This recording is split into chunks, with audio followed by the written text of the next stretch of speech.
Good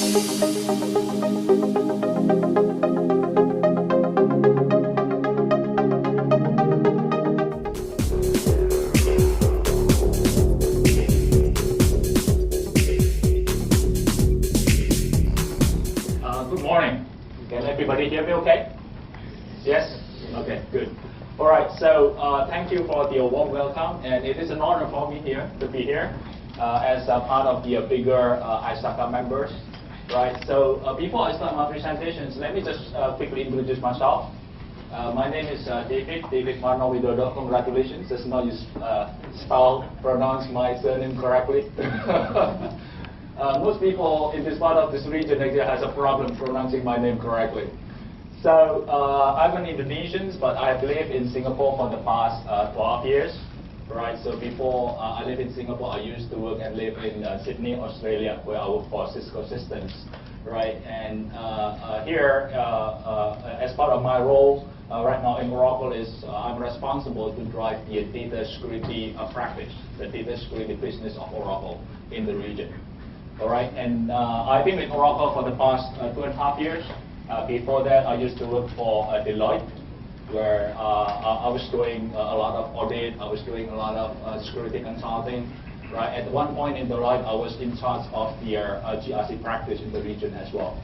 All right, so the topic of my presentations today is about securing enterprise in the digital age, and I would like to focus a bit from the big data point of view. Right. This would probably be the most important slide in my presentations. A legal disclaimer. As an Oracle employee, we are required to do this every time we do presentations, right? That this document is for information purposes and so on. Right, it's just for formalities. The agenda for today is about unlocking the benefits and opportunities of big data. It's not only the commercial sectors that has adopted big data to gain a benefit out of it, but also from the government sector and many other industries as well. Right, and obviously, when we are processing this huge information, we would like to get a specific important data that we will be using to make a business decisions, right? And that becomes a very high value data. And obviously, if it is a high value data, a lot of bad guys would be interested actually to get it, right? So, second topic, I would like to talk about the security and privacy challenges with regards to protecting our data. And last but not least, our defense in-depth approach. I'll be talking about layered of security as part of protecting our organizational data resources, right? The more layered that we have, obviously, it will help us to react to any security breaches in our organizations. All right. So let me just ask a question. Do we have somebody who likes to do photography here? Anybody? Only one? Yes? I believe there are many of you, right, who likes photography. So, Parakum, for example, what kind of camera do you have? US, Canon US. Excellent. Are you a Nikon person or you're a Canon person? Canon US. Oh, you're a Canon person. All right. So, one thing which is very interesting when we talk about photography is that I'm sure when Parakum is buying the specific camera, probably before he bought that camera, he will go to Google, he will go to Nikon website, he will go to Canon website, right? He will take a look at what are the models, what are the specifications, probably ask his friend in Facebook, right? What camera do you use? Which one is good, right? And before he goes to the shop that he would like to buy, basically there is a specific idea that he has in mind already, specific model that I would like to buy. I have shortlisted a few, right? And this type of behavior is very different if you take a look at people buying camera 10 years ago, right? 10 years ago, probably they will go to the shop, and the shop owner will actually advertise the product. This is how good about this specific Nikon camera, right? These are the features and functions. If you're not happy with it, you move to another shop, right? But today, the customer is a lot more savvy, right? And that becomes a challenge from the business point of view, as well as they also unlock opportunities. So you can imagine if today companies are able to get this information, right? What are the behavior that the market have? What are the behavior from their customer? and they can do a very targeted campaigns towards them. For example, if I'm a shop owner, I know what Parakum likes. What I can do is just send him a coupon, right? That if you buy in my shop within this period of time, then you'll get 10% discount for this Canon camera, right? So rather than just going to other shops, then he will be able to go to my shop, right? Because I know exactly that he is looking for a Canon camera. He is a fan of it, all right? So these are the things that many of the companies today are trying to do, right? And obviously, we are leveraging on a very different type of data that we have in the past. You may have detailed information about your customer database, right? But some of those informations probably are in a structured manner, right? You know, their profile, their detailed information about where do they live and so on, email address. But how about information which is unstructured, right? How do you pull information from Facebook? How do you pull information from other social media, right, to get attached information about that specific person? Now, according to Gartner, basically 71% of the buyers are actually now influenced by social media, right? And many of the organizations, in fact, are leveraging on their smartphone to perform transactions, right? Either you're a bank, a lot of banks today are providing internet banking type of transactions through mobile phone, right? Is there anybody who are not using smartphone today? Or everybody is on smartphone now? Everybody on smartphone, right? Which a lot of people, in fact, are predicted that the explosion of the smartphone is not going to be that great if you are talking about it 5 years ago, right? But today, in fact, it's the opposite, right? A lot of us are using a smartphone. And there are a lot of things that we can do using this smartphone that will be able to be leveraged to make a business decision. All right, this is one example about a big data case study. Anybody know what Target is? Target is one of the big retailers that operates in several countries, in the US, in Australia, right? They are selling a lot of products, basically retail products like Carrefour, right? What happened in Target is that the Target data specialist is doing a research by looking at their customers' past record when they are buying certain products from Target. And what they found out is actually very, very shocking, because they found out that the behavior of their customer are very similar. So one of the examples that they talk about is about people who conceive, right?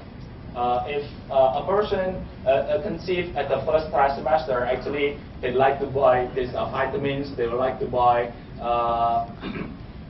lotions, for example, whereas at the second trimester as well as at the last trimester, it would be very different. At the last trimester, they like to buy the baby product itself. Sometimes they like to buy diapers before the baby actually is born, right? So by analyzing this type of information, they can do a very targeted campaign towards their customer. They are sending coupons, they are sending advertisement, right, for this group of people. And obviously, there are mixed reactions from the public, right? You can see here that an angry man went to Target outside Minneapolis, demanding to talk to the manager about why his teenage daughter was receiving emails on baby product, right? So that freaks people out, right? How come this company know that my teenage daughter actually is pregnant? Okay, so Target quickly discovered that it made people uncomfortable that the company knew about their pregnancy in advance. So what they did is actually they changed their marketing campaign rather than just putting a specific targeted baby product for those pregnant ladies, right? They also combined it with other advertisements. For example, they put in a lotion plus a wine, right? Plus other type of product, just to make it it's not too targeted to them. Right? It's similarly, if you like somebody, for example, today in today's situations, probably what you will do is you will find a Facebook page, right? Probably Twitter. You will follow her on Twitter. And I just want to have a little advice for you, just in case you meet her. Probably you should not act that you know too much about her. I think she will freak out, right? So because there's so much information that is available, and that type of information can be leveraged by organizations actually to grow their business. And as a result of that, if you take a target, the revenue actually is growing, right, exponentially after they do a very targeted campaigns towards the customer. So this is an example from the industry, from the retail point of view. Another aspect that I would like to talk about, which is also interesting, is the U.S. presidential campaign in 2008. And in 2008, 2007, basically the three, yes. My name is Basura. Now, previous slide, you say that something, information is, personal information is going to the respective vendors or other institutions, right? Yes. Now, what about the privacy of the people? Privacy issues. Is that connected with Privacy. Privacy issue. Yeah, I have some slides about privacy issue later. Can I address that later? Yeah, okay. Privacy issue has become a specific regulation which is in fact enforced in this part of this region, right? I'll talk about it later. I have a slide on that. Yeah. Okay, from the U.S. presidential campaign perspective, basically, it is talking about Barack Obama, right? Starting in 2007, early 2007. One thing that they want to do very differently is through personalization, right? Where they would like to get access to their voters in a more personal way, right? And one thing that they have done very successfully is actually on this area, right? They concentrate about data. They want to own data about their voters. They would like to know who they are, right? They would like to build those informations. They would like to analyze those informations so that they will be able to do a more targeted campaigns for their voters.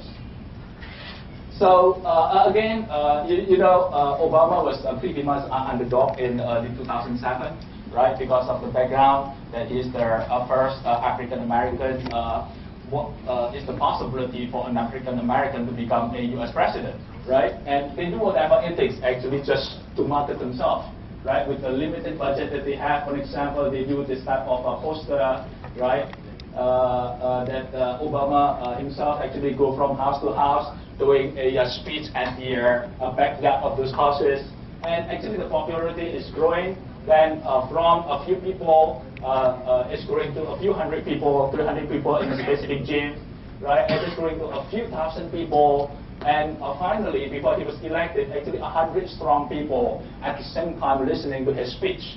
But one thing which is very interesting that he's done very consistently is signing up those people into this, what they call as a mybarackobama.com, right? So they get all those potential voters to join into this website, where the potential voters, they can upload their contacts, right? So that they will be able to market about Obama's popularity to their friends, to their colleagues, right? They can also set up events in that, right? So it's about capturing information, capturing data of their potential voters.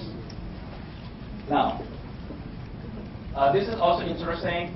Through the information, actually, they can do a specific decision what type of campaigns that they would like to do. Anybody can guess what is this? What does it look like? digital signboard? Digital signboard, that's correct. In what area? Do we have gamers here? Anybody like to play Xbox or PS3? Yes, Paraboom again. This is actually an advertisement in a game running on PSP or Xbox. Isn't that interesting, right? So for kids or for adults who likes to play racing games or hockey games, for example, in fact, Obama advertised themselves into those games. Now, what really make a difference between the 2008 and 2012 campaign is actually the decisions that they made earlier. If you take a look at 2012, basically, the Obama administration is having a big challenge.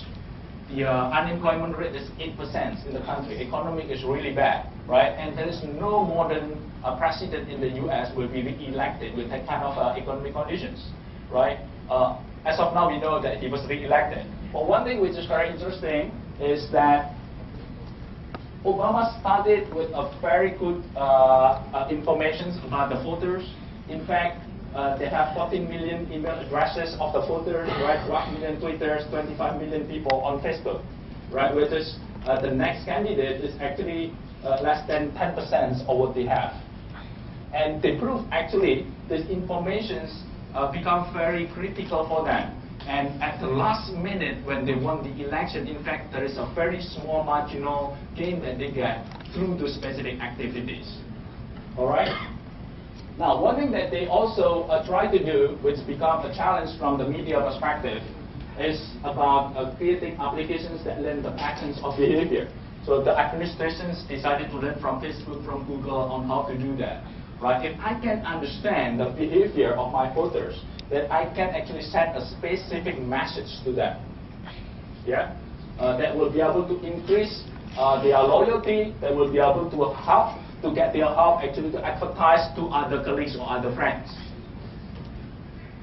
And now, this data is very important. Basically what they do is they build individual data profiles and combine them with the supporting habits, right, customer data, right, and they determine what is the most effective message to send. Do I want to send to this specific group of voters through Facebook? Do I want to send to this group of voters through Twitter, for example, or through email blasts, right? And deliver it with the most effective tools.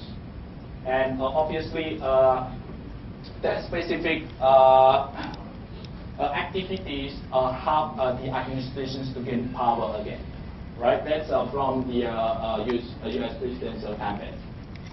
And the last use case that I would like to show you was in fact something that we built for our customer from Oracle. This use case is deployed in one of the international banks operating in this region as well, right? Where we are helping this bank to understand the buying pattern of their customer when they are spending credit card.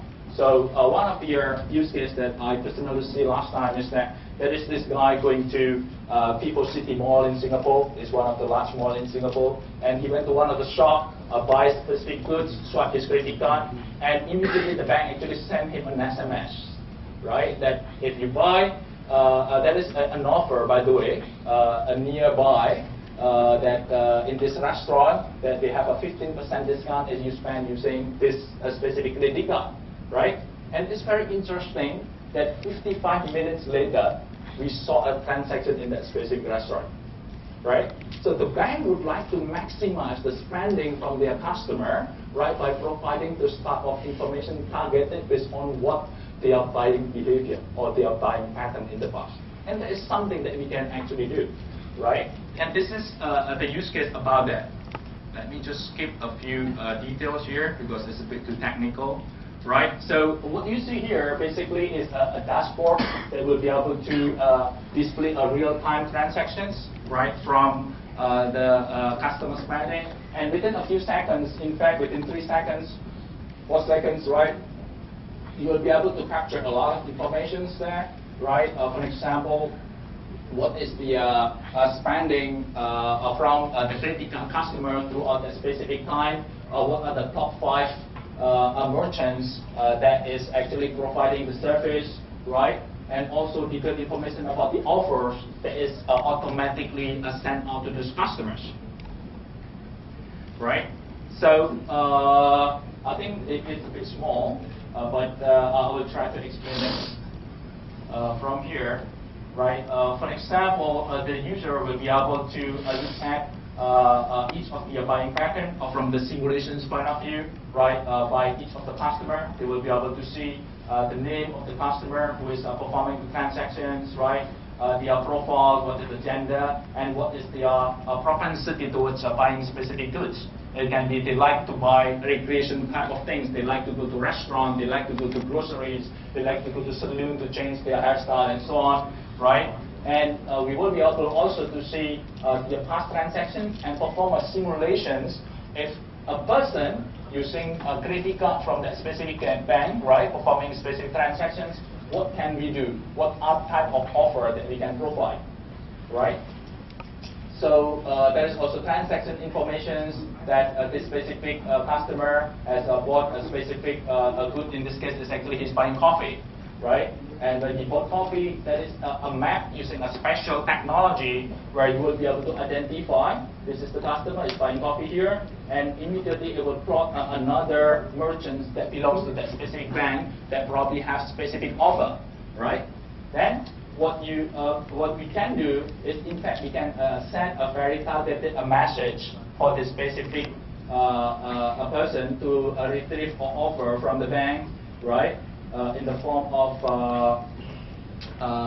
coupons or in the form of discount informations, right? So when we perform a simulations, for example, what happened if this guy might perform a transaction at 5 o'clock on July 22nd, right? And when he's buying coffee, what type of other things that we will be able to give offer to Mike?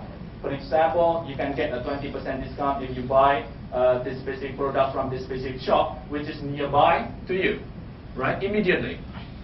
And we can also simulate another transactions. For example, one day later, when Mike is performing another transactions to buy other product, for example, from another merchant, right?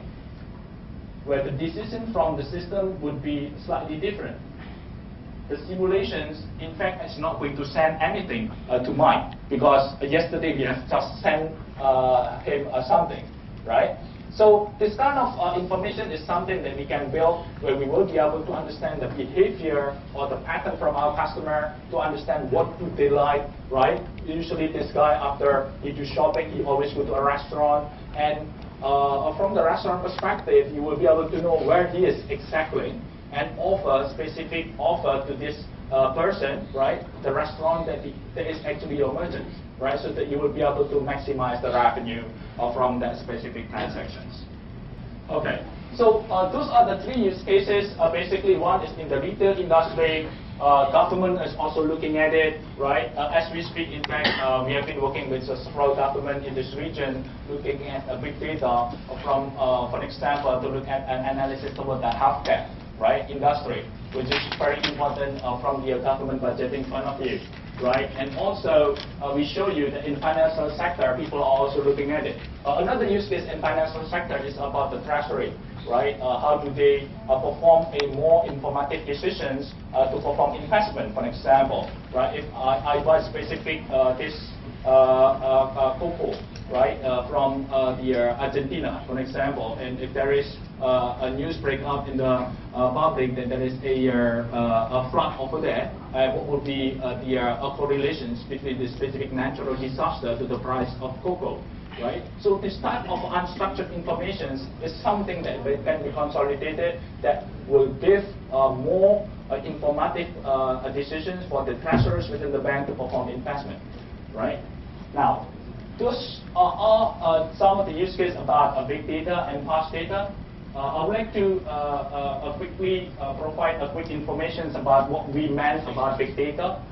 There are a few characteristics about big data, and actually people will say different things about it, right? But one thing which is consistent in these three areas, which is volume, velocity, and variety, right? Big data is referring to, obviously, if you can process the data within your traditional or conventional database, right, then you do not need big data. However, if the data is so huge that the conventional database cannot process those information anymore, then you would probably need big data. Right, so it's talking about volume. You are dealing with massive amount of information coming into your organizations. Talking about velocity, how fast those informations coming to your organization. In the case of credit card transaction, I talked about just now, right? In a second, the bank would probably have hundreds or thousands of transactions coming in. How do you process that quickly? How do you actually create a rule that will be able to send a right offer to the person within that split seconds, right? That's talking about velocity. And also the variety of the data that you're processing. We are dealing with different types of data types. In the past, probably information about structured data, but today we are dealing with unstructured data. Data which is hosted in Facebook and other social media. But one thing important from my perspective as a security guy is the value of the data. Right? This is something that a lot of people do not understand, the repercussion of losing that specific information. What happens if those high value information that has been generated by the big data got stolen by the competitor. Right? What happened if the other banks actually got information about the past behavior of your customer? They can in fact counter your marketing campaign, right? Because they can utilize the information actually to fight with your marketing campaign, right? So the value of the data is something very important, right? That we need to identify. And this is something which we can actually talk to the business, right? What do you consider as sensitive? And what is considered as sensitive in banking industry probably is different from government or from other industry. Right? So that's something that we need to identify. Is customer data important? And are we breaking the law from the privacy perspective if we are doing it this way? Right? So that's what makes big data from my perspective. And from the component perspective, right, usually the big data will acquire information from multi different sources. It can be on your a transaction system, the OLTP system, right, which you export this information using ETL into your data warehouse, and then you perform advanced analytics to understand about your customer, or it can be in unstructured information, right, in distributed file system, which many people call it as a Hadoop now, right, and the transactions that is storing a key value store, right, or many of us call it as the NoSQL database. Right, and also a platform. How do you extract those informations from those distributed file system? All right, and you get the right information that you would like to perform for analysis. Now, if you take a look at the specific components, I would argue that the information here is important, but it's not going to be as important as the result of the analysis. Right, so the importance or the value of the data will in fact increase from the left to the right. Right? So we need to understand, once you perform the analysis, where are those information are stored? Most of the time, in fact, is in a relational database, because that is where you will be able to perform more operations more effectively. Right? And how are we going to address this specific issue? All right. In digital age, data is the crown jewel that represents a substantial portion of the organization asset value. Who said that? It was actually me 5 seconds ago. Right? So, I've seen that many organizations start looking at their data. In fact, I've seen one bank which is setting up a governance practice. They call it the data governance unit within the bank, is to make sure that there is no leakage of customer and financial information out. All right? And at the same time, in fact, in that bank, there are more than 100 IT projects running at the same time. So it's going to be very difficult for this bank to control the data coming out from their production systems, because every project may require production data to be transferred to their test environment, right? And from their perspective, the bank decided to come up with a new unit to make sure that there is a governance process towards taking out production data, right? And those data must be masked before it is used for testing. That's one example. The reason why the bank do that is through their transformations process that they are doing with a specific consulting firm. They identify that the customer information related data, financial related information, actually contribute a lot to their goodwill in the share price, right? And it may make up more than 30% of the organization asset value. So you can imagine that becomes very, very expensive. That becomes very, very important for the organizations to protect it. Right? So a second area that I would like to talk about is more from the security of how are we going to protect this data, as well as what are the threats that may happen, right, towards our sensitive data. Let me just pause for 10 seconds to get my water. Before I continue, is there any questions? I would entertain one question if there is.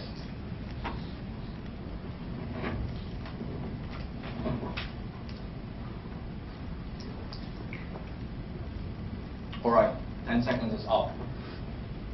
All right, so I'd like to discuss about threat as well as security issues is from the actors, right? And we know that there are different types of actors with regards to hacking. One of them, obviously, is the cyber criminals. One thing that is the same about cyber criminals is that this group of people is interested or motivated by monetary gain. They're interested in money, right? But one thing that is a bit different now is the delivery and the development. This is referring to that what they are doing is slightly different. In the past, those cyber criminals try to hack into specific banks or specific organizations, steal the critical information, right, and use that critical information either for fraud or actually they are reselling it to the black market, right? At one point, in fact, those critical information is worth more than $8 per credit card if it is valid, right? So due to their rampant hacking activities that create a lot of credit card information that has been stolen. In fact, some of the companies are hacked multiple times, right? So the same critical information was in fact stolen by different type of hackers, right? That drives the price down, right? And also many of those hackers are captured by the law enforcement officer while they are trying to sell those credit card information. That become a problem from their perspective. So what they did was in fact they are moving from stealing or delivering those informations to their customer to developing specific tools to perform hacking. With a specific knowledge that they have, they are reselling that specific tool. So somebody who is interested to perform critical harvesting, they can perform that specific hacking activities on their own, right? And as a result of that, in fact, there is a flood of new problems that organizations have because those specific tool that they build is actually can be automated. And they were just performing a tryout, right? This tool, I will try to access to the specific bank, and whether I'm able to get access to it. If not, then I'll move to another bank. Then I'll move to another bank. At one point, you will get an opportunity, right? In fact, many of the problems that the bank have with regards to credit card fraud is a target of opportunity. People are doing a scan and they manage to get the loophole, they get into it, they manage to extract the information, right? There are a few big organizations, well-organized crime syndicates with regard to cyber criminal. One of them, which is quite well known, is a Shadow Group. This specific organization has been busted, and basically many of them are in jail now. Right? At one point, this specific organization had more than 4,000 members worldwide. Basically, they are performing a credit card auction service. Anybody who is interested to buy credit card information, they can buy it from this specific organizations, right? And it operates in across the globe, basically. In Hong Kong, Estonia, Russia, in the US, right? And what they did also is they can provide a service where they will be able to clone a specific credit card information, and it's very difficult for us actually to change it, right? So they are responsible to hijack more than 1.5 million credit cards, and this is the same organizations which is believed to cost the industry more than $1 billion on credit card fraud. All right, recently you probably hear about this. The 45 million stolen in 21st Century Bank heist. Has anybody heard about this? Yes? Right? This is a very interesting story as well, where a group of thieves, in fact, are performing a very targeted, sophisticated attack towards two banks which is residing in the Middle East, right? And they actually hacked into their database system, and they found debit card information from the bank's customer. And what they did is actually they stole this information and they changed their limit value, right? Whenever we go to ATM, for example, to withdraw money, there is a specific limit what we can withdraw in a day. Isn't that correct? Right? For example, in Singapore, we can only withdraw up to $5,000 a day. I would believe in many countries, actually, they employ specific rules, right? So what this guy did is actually they changed the limit, right? And what they did also is actually they distribute this specific debit card information to what they call their mules. Some of them actually was caught in Thailand, in Malaysia, right, where they are using students actually to withdraw money. And within less than 10 hours, they can withdraw 14 million worth of money, right? So there is a very sophisticated, very coordinated attacks that may happen to specific organizations. And this is not something new, because when we talk about Shadow Group, the organization exists more than 10 years ago. All right? So this is just a new pattern of how people perform hacking in that specific organizations. And these are the work of the cyber criminals. Now, in response to that, for the first time in the history of Singapore is that now the Ministry of Home Affairs, the government themselves decided to step in, and the government decided to monitor the bank's network. Now the ATM network in Singapore is not only monitored by the bank themselves, but they also monitored by the government. For a very simple reason. For example, the Singapore government actually treats this banking network as critical as the public transportation utilities. If a hacker managed to hack into the transportation system, in Singapore we have this MRT, right? This train system that we have. And all of those are computerized. What happens if a bad guy managed to get in and change the configurations or the timing of the train that is starting or departing from specific locations? That may cause a big accident. Yeah? So that is a critical infrastructure. That is the definition of critical infrastructure. Another definition of critical infrastructure, obviously a dam, for example. If you have a big dam and the flow of water is actually controlled by a computer, and if that specific system is compromised, then that becomes a big issue because it may cause a flood, right? Now, you can imagine what happens if the bank ATM does not function for a day. People are not able to withdraw money. People are not able to buy groceries, right? So that may actually cause a public riot or anarchy on the street, right? So that those are the critical infrastructure that the government decided to watch, right? And obviously this coincides with the mounting tension between US and China. You would probably hear about Snowden, right? What they are afraid of is that it is not the work of a specific group of crime individual, but also how about another country, right? Because there are specific tensions between other countries. If they manage to get into your network, then that can be a big problem, right? Another actor that I would like to talk about is about hacktivists. WikiLeaks, 2011, more than 600,000 worth of confidential top secret document was leaked out to the public, right?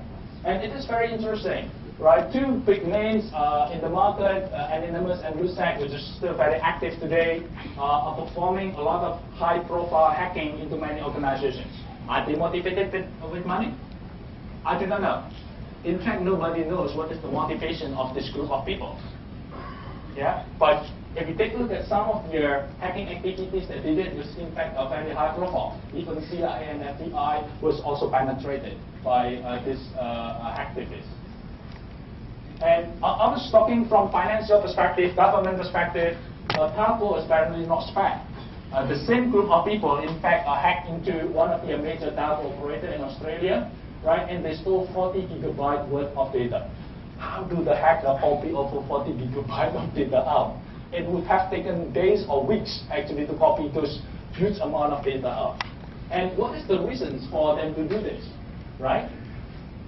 Basically, the hacker collective group vowed to publish this information online, information about the customer. A very simple reason that they did it is because they want to prove to the public that the data that the telco are storing is not secure.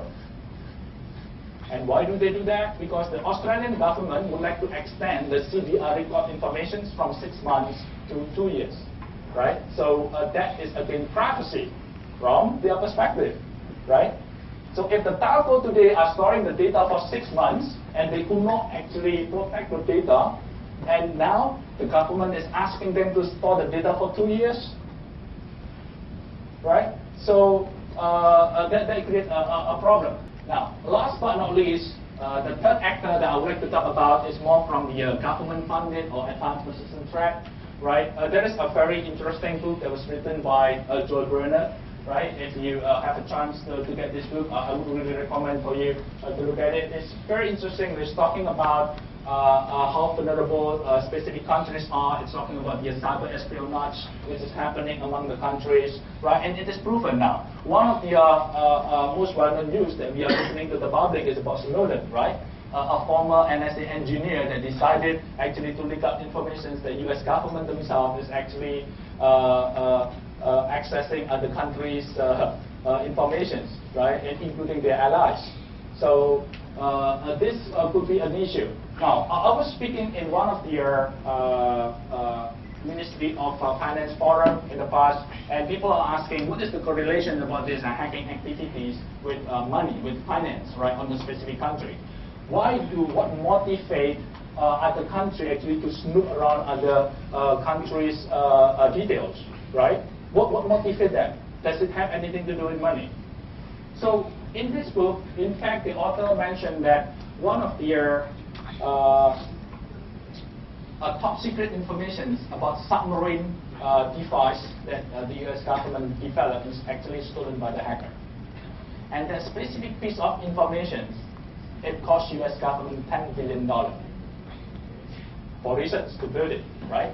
And it is a waste of taxpayer money when somebody else actually get it for free, right? By having access to the internet, you can get the information. You are just wasting $10 billion worth of your taxpayer money, right? So that's from the economic perspective, right? So there's also a very interesting article where a new scale of cyber espionage is actually happening, right? And it is targeting a different type of government institutions, right? And what they are interested in, obviously, in nuclear and military, right? And I mentioned about Snowden earlier. And last one only is from this specific presentation is on the Stuxnet. Have you heard about Stuxnet? Anybody? Yes. Okay.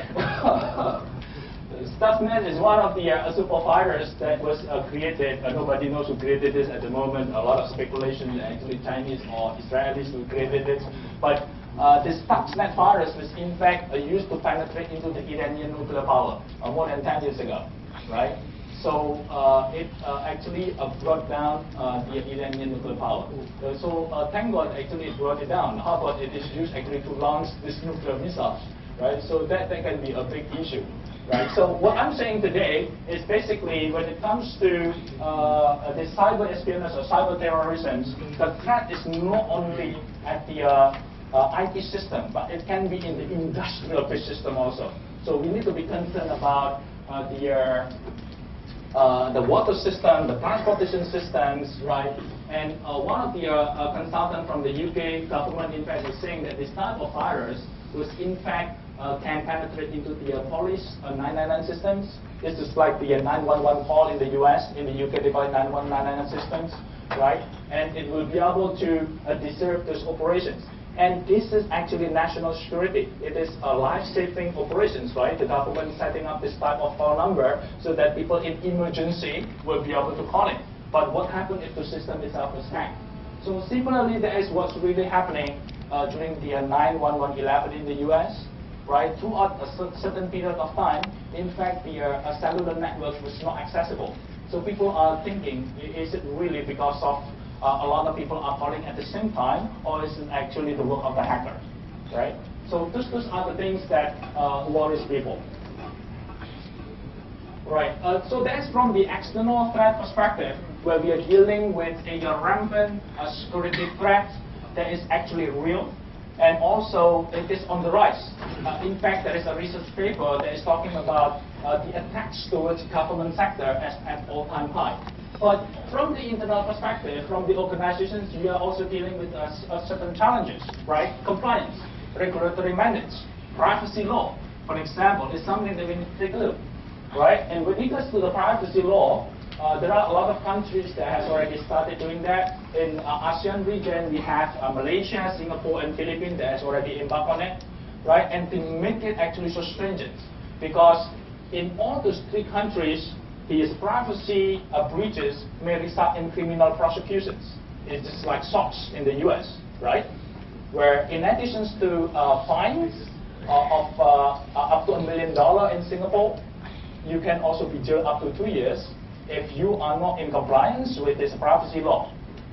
So the law actually defines what is considered as a personal data and sensitive personal data. And that is the specific rules that you need to follow in regards to collecting, processing, as well as terminating those type of information. Yeah, so in Singapore, with regards to privacy law, for example, as a citizen, I can actually register my mobile phone number into a system that the government has established. The system is called Do Not Call Number. That's the system name.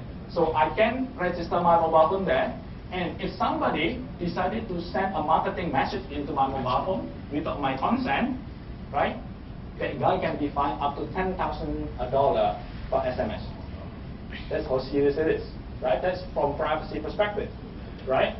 Now, how do the organization, people like Target, for example, your question just now, from privacy, get around it? Or for the banks, for example, obviously they need to get consent from the customer, right? If the customer, while they are actually opening an account in the bank, and you actually have another paper that I give you consent actually to send me this materials and so on, then that is okay.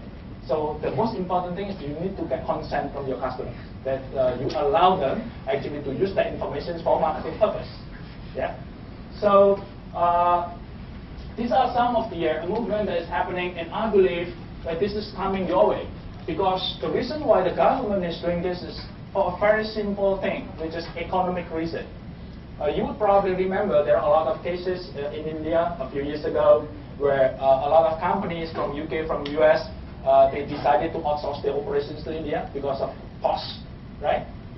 If I outsource, actually it is just a fraction of my operation in the US or in UK. But one thing that they do not know is that there is no strong privacy law at that time. And what happened is that those outsourcers, the employees, stole those information and selling it to the black market. So you can find a lot of people, citizens of US or UK government in the black market, right, which is actually stolen and sold by the operator working on that specific outsourcing. The problem is that you cannot prosecute them because there is no privacy law in the specific country, right? So from Singapore perspective, in fact, we are concerned that we might be losing contracts with other provider or other companies which reside in the US or in UK because we don't have a strong privacy law. Because the law in that country actually decided if you should have a business partnership with another a business partner in another country, they should adhere to their privacy law, right? And if you don't have it here, then there's a problem, right? So that is the reasons from the economic point of view. How much time do I have actually? I need to do a time check. Paratu? How much time do I have? 10 minutes. Well, then I need to speed up, right? So another area that we look at from the regulatory point of view is mind-bending from the financial institution is on the ECITSS, right? I think I'll just take it offline. If you'd like to know more about it, I'll be more than happy to address that. And last but not least is also on SMS, which I see a lot of organizations are talking. All right, so a last topic that I would like to talk about, we understand what is the value, the benefit, opportunities with big data, right? And as a result of this analysis become high-value target of the hackers, right? Now, how are we going to secure it? Now, in Oracle, we have this approach called defense in depth, right? How does it work? Let me just...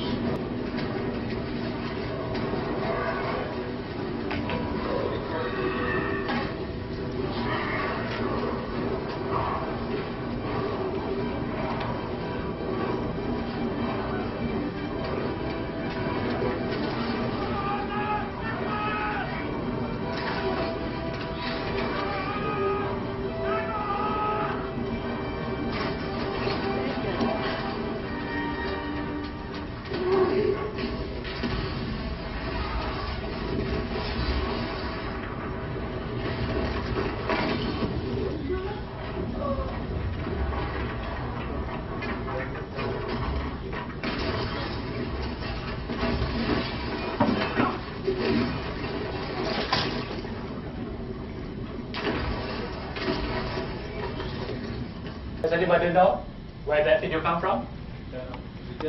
Yes, Return of the King.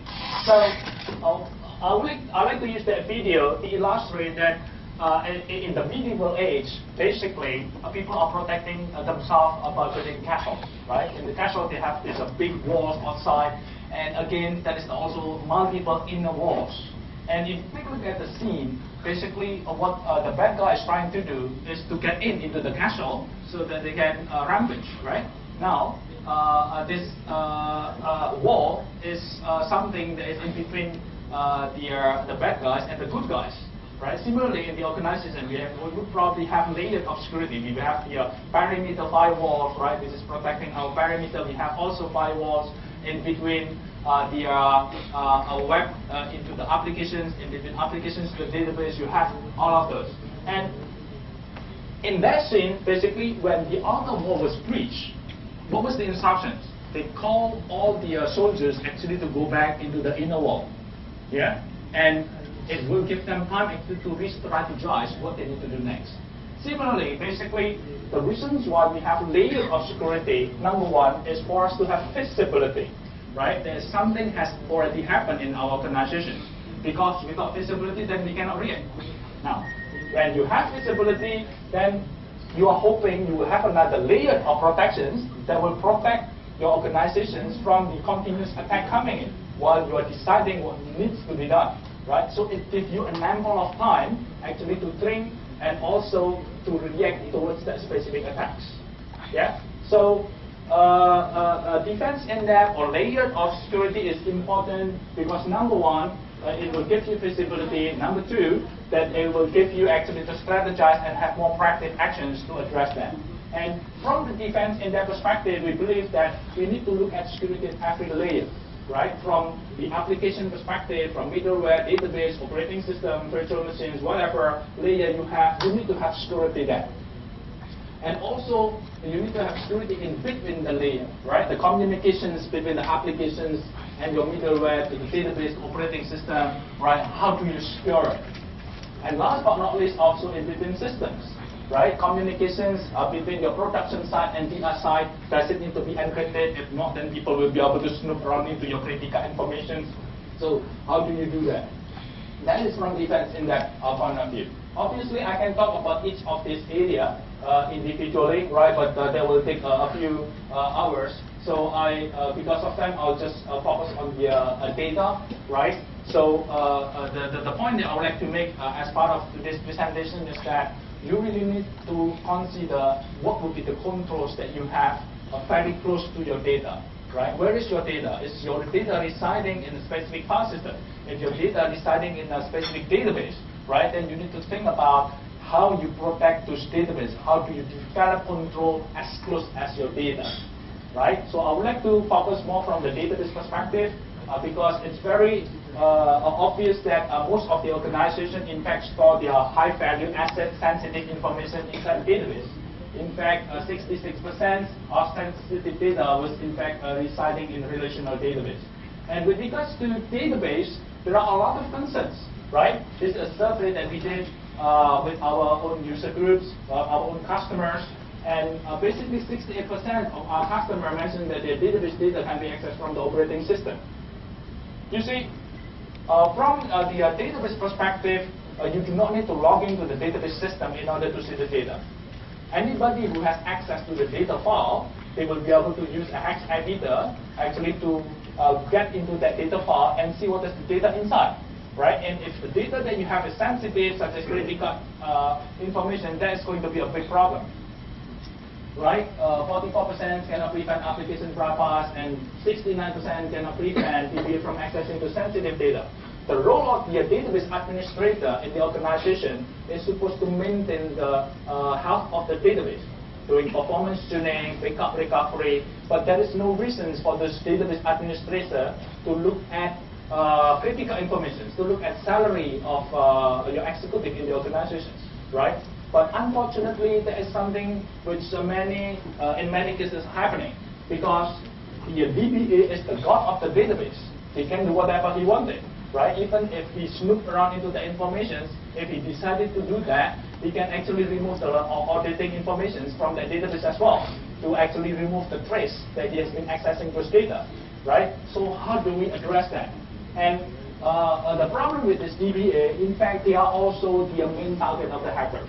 You may actually trust your DBA, right? He's a good guy. You have done a background check, and it is impossible for him actually to perform those malicious acts. However, those DBA now are actually the prime target of the hackers, right? For example, any organization here, organization A, right? Your DBA will probably advertise themselves in LinkedIn, right? If you want to see database administrator of company A, voila, you get it in from LinkedIn. So it's easy to identify who is the DBA of the organization. And with very targeted attacks focusing on their account, then it's just a matter of time actually the bad guy will get it, right? So how do we prevent a specific issue from happening? Right, and many of them do not monitor sensitive applications access due to, a lot of complaints that your DBA have when you ask them to monitor the audit is basically, well, the moment I turn on audit, it will slow down my database, right? And it is true. So how do I address that? How do you know that somebody has been accessing your sensitive information if you put on your database, right? But if I turn on audit, then it will slow down my performance. How do we address that? So these are some of the problems that is happening in the market today, and obviously we need to look at how are we going to address that. Now, why our data is so vulnerable? Number one, obviously, it can be because of mistake, right?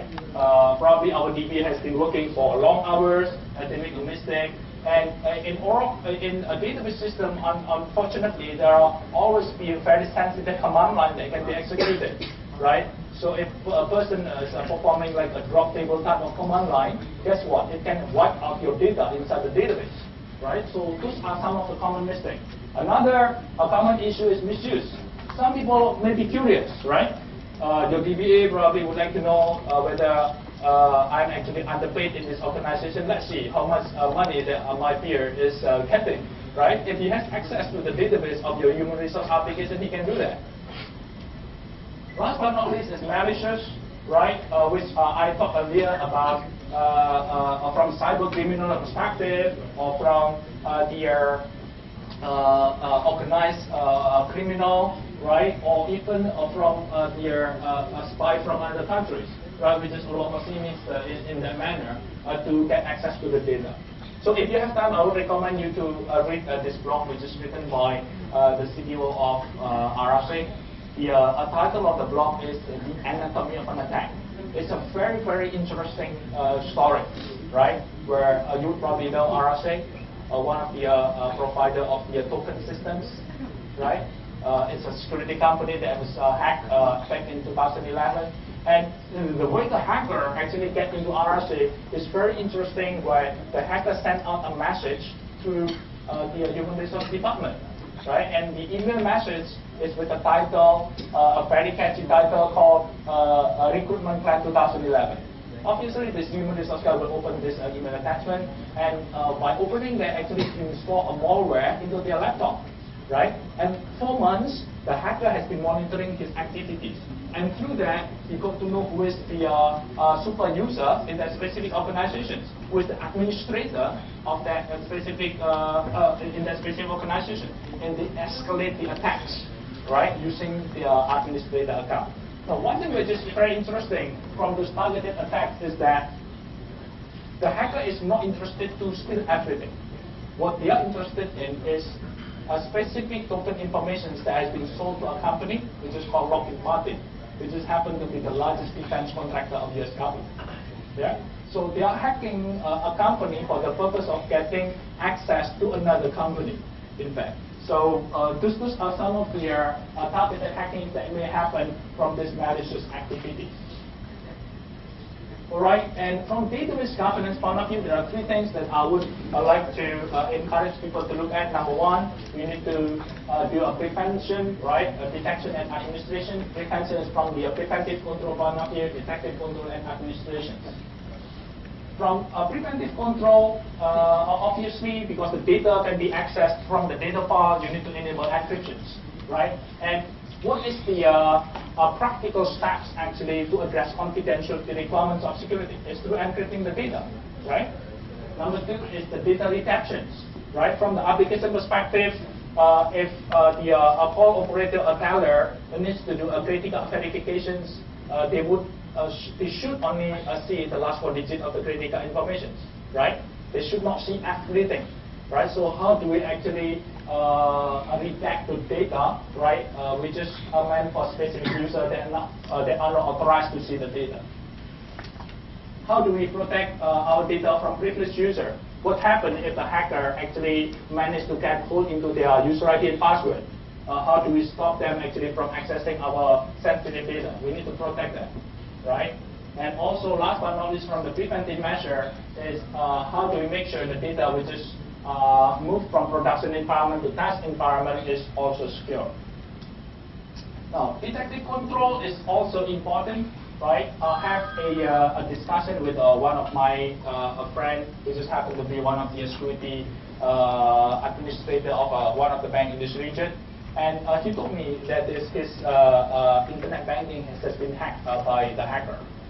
And one thing which is very interesting is that the hacker decided not to hack the bank network, but the hacker decided to hack the customer, right? So the hacker, in fact, was waiting until this user logged into the internet banking, and the hacker will hijack the session, and as if that the hacker logged into the bank network legitimately, because they are using a legitimate user ID and password from their normal customer, right? So how do the bank actually address the type of problem? Without detective control, it's literally impossible, right? You need to know what is really happening in the network. If somebody is accessing to your system and they try to do something that is not available in the system, for example, then you would like to know about it. That's from the detective perspective, right? And also, I mentioned earlier, many of our database users are not willing to perform auditing, right, because of performance issue. So how do we resolve that, right? Obviously, there are certain technologies that will be able to address that. Last but not least is from the administrative point of view. Do we know what type of system we have in our organizations, right? If you have databases, how many databases you have? What type of database is that? Is that Oracle? Is that SQL Server? Right? Has this database been patched? Has the hardening setting been applied in that specific database? Because from organization perspective, what you need is just one weakest link in your organization.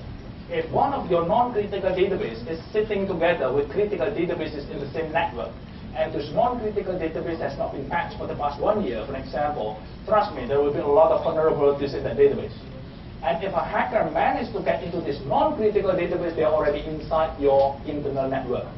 What would prevent this hacker to move from one database to another database if they're already inside your critical network? So that's from the administrative control point of view, right? We need to make sure that all the databases are properly patched, are properly hardened, because if not, that can be the weakest link in your organization. All right. So in conclusions, big data is part of data analytics and enterprise security picture. Obviously, normal security such as confidentiality, integrity, availability is applicable. Yeah, we need to take a look at which area of the big data that we need to protect. Targeted security attacks is on the rise at all-time high. Right, more equity mandates is coming our way too. Right, these are the things that also becoming a concern from organization security professional perspective. Right. And from my perspective is that layered of security approach is required to strengthen organizational security posture.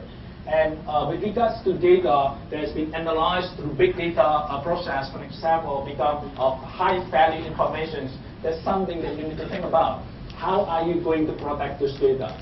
Right? If your perimeter fails, if somebody is already inside your network, right? If you have people, internal people who have access to the data, how are you going to protect the data? So you need to have a data security strategy in that perspective.